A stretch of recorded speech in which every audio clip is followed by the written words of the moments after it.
Assalamualaikum warahmatullahi wabarakatuh. Perkenalkan, saya Laila Maksunah, NIM 182180008 kelas 5A. Di sini saya akan menjelaskan mengenai struktur dan fungsi tumbuhan jambu.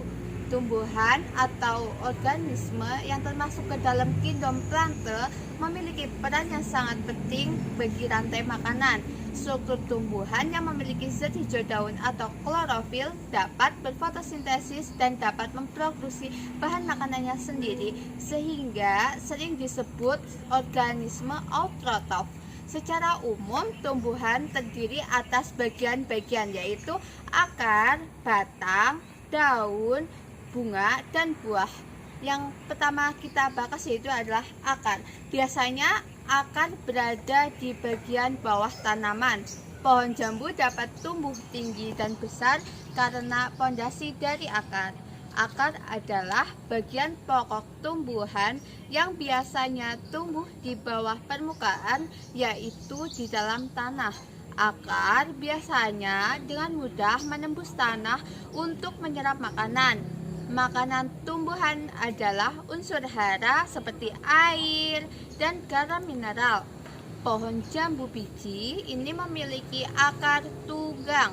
Akar tunggang adalah akar yang tebal dan memiliki cabang-cabang kecil yang disebut dengan akar lateral.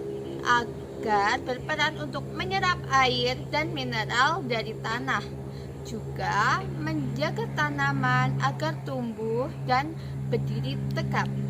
Yang selanjutnya kita akan mempelajari tentang batang.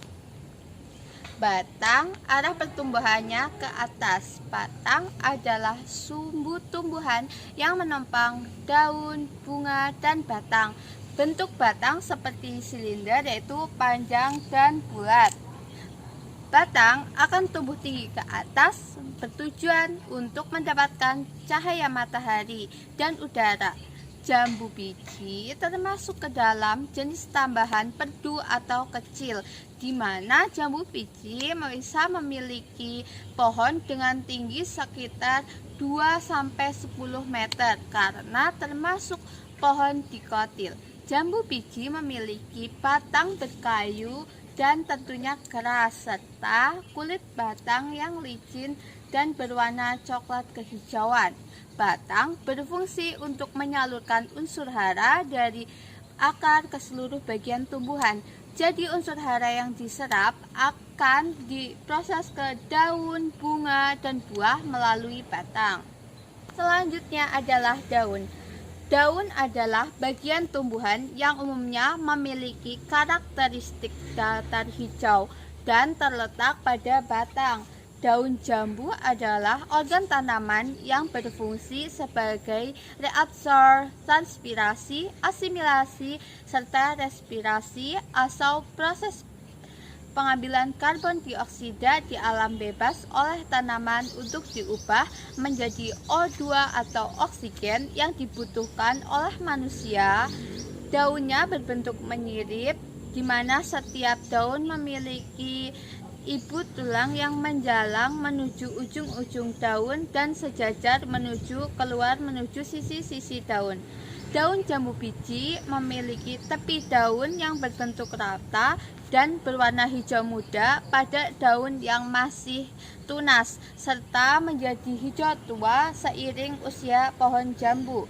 Pertumbuhan daun akan terhenti pada pertumbuhannya maksimal.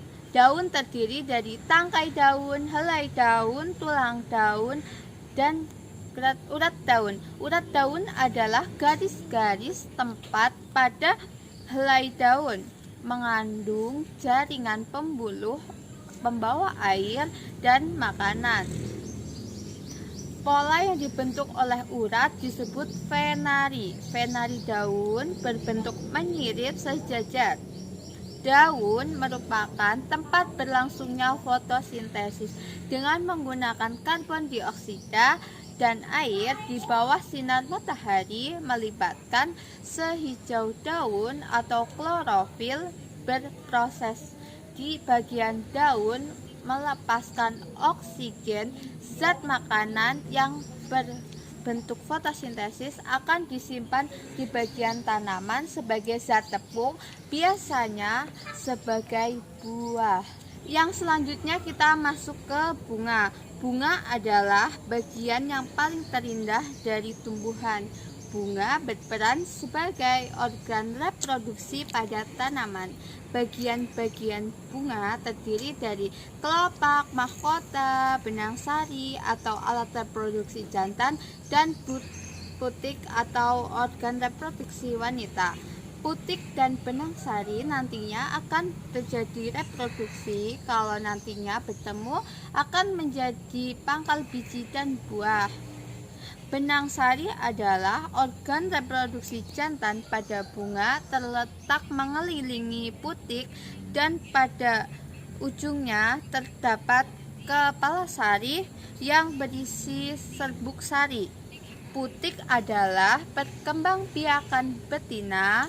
Putik biasanya terbentuk seperti dan terdiri atas kepala putik, tangkai putik, bakal buah, dan balung biji. Bunga terletak pada ketiak daun serta memiliki tangkai bunga panjang dari bunga tersebut berkisar 2 hingga 3 cm. Bunga pohon jambu inilah yang akan terjadi pembuahan, akan menjadi bakal buah dan berkembang menjadi buah jambu setelah mengalami proses penyerbukan. Yang selanjutnya yaitu adalah buah jambu. Buah pohon jambu menghasilkan jambu dari proses penyerbukan, yaitu bertemunya serbuk benang sari yang jatuh ke dalam kepala putik mengalami beberapa proses hingga terbentuknya buah. Proses setiap satu bunga jambu akan menghasilkan satu buah jambu dengan biji yang banyak. Jambu biji dapat tumbuh baik di wilayah tropis yang mempunyai curah hujan yang cukup panjang sepanjang tahun. Sekian video penjelasan dari saya mengenai struktur dan fungsi tumbuhan jambu biji. Bila ada salah saya mohon maaf. Wassalamualaikum warahmatullahi wabarakatuh.